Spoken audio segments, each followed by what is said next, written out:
key influences of my work and what comes out naturally are relationships between women and relationships between men and women and relationships between women and the world. The whole idea of wearing makeup, your skirt had to be a certain length, or that you needed to wear gloves in the 50s, or these rules that people had for women, the imprint, what you're supposed to be like, how you're supposed to act. When I would draw it and see it in front of me, it made me feel better about who I was in the world.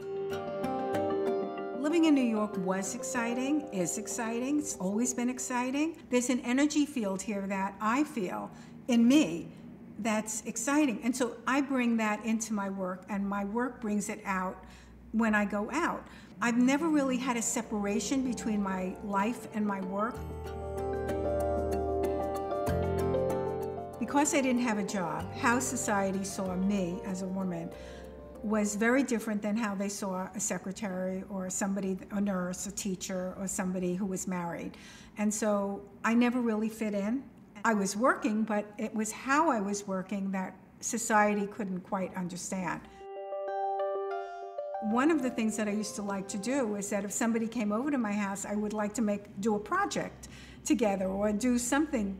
It was inspiring. All my friends were artists, and it was inspiring to go to their studios and see what they were doing. My influences in my work came from my sketchbooks. When I sat down and did a drawing just for myself, it would just be free-flowing. When I did a job for a magazine, it would be very structured. It would be working with the script, sketches, an art director, an editor. I had all these people to satisfy. I worked for Glamour magazine. I worked for Time magazine, Rolling Stone, Harper's Bazaar, Vogue, Red Book. This is Stargirl banded with Blue Wave. It's done in 1966.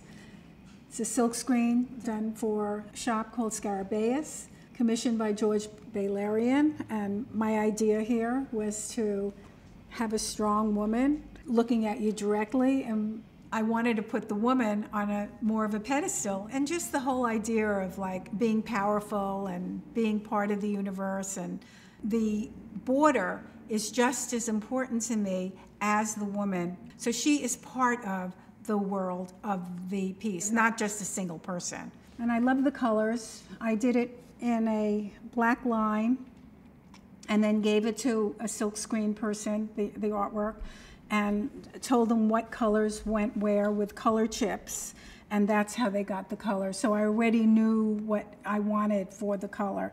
And I wanted her white inside, so she wasn't any color. She was all color, and she could be anybody.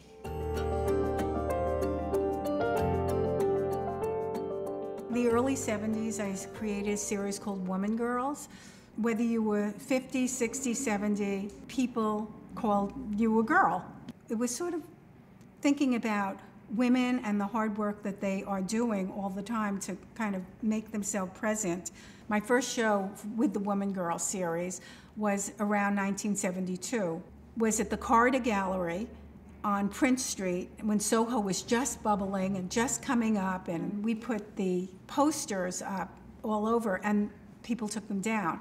Whether they took them down because they liked them or they took them down because it was something that they didn't want people to see, I don't know that. I couldn't use it in an illustration, and I did do an illustration about censorship for the New York Times Magazine on an article by Anthony Burgess, and it was all about censorship. And I did my Woman Girl, and I crossed out the breasts and I crossed out the vagina hairs, and that was it.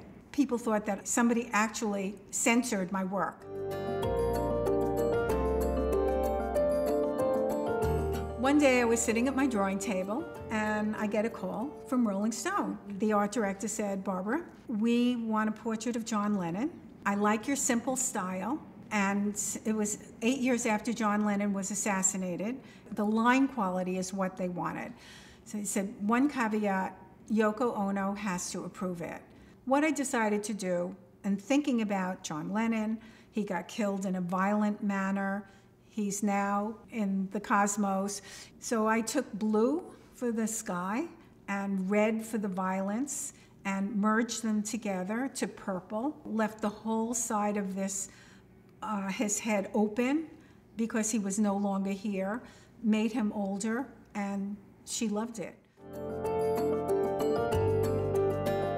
Computers weren't even around. There were no computers at all. I would think about computers as something that a big corporation has, like IBM or something, to pay your bills or to automate something, but not in terms of art. I started doing these very, very simple heads because I wanted to understand I had a line, a dot, an arc, a rectangle, a circle. I had 6 modes to work in and 6 colors. That's all I had to work with. So very simple shapes. And when I did the polygons, I thought, oh, that looks like the Statue of Liberty. I can then do that and make that more interesting in terms of a picture. So what I was doing was investigating what the computer could actually do, and that's how the Ode to the Statue of Liberty came about. The flag series started with my thinking about migration, immigration, integration, and population growth, and how people, when they look at, when they think about a people of different countries, they have a preconceived idea on what they're thinking about. When you see a flag, you just say, oh, Americans, and you think whatever you think about them.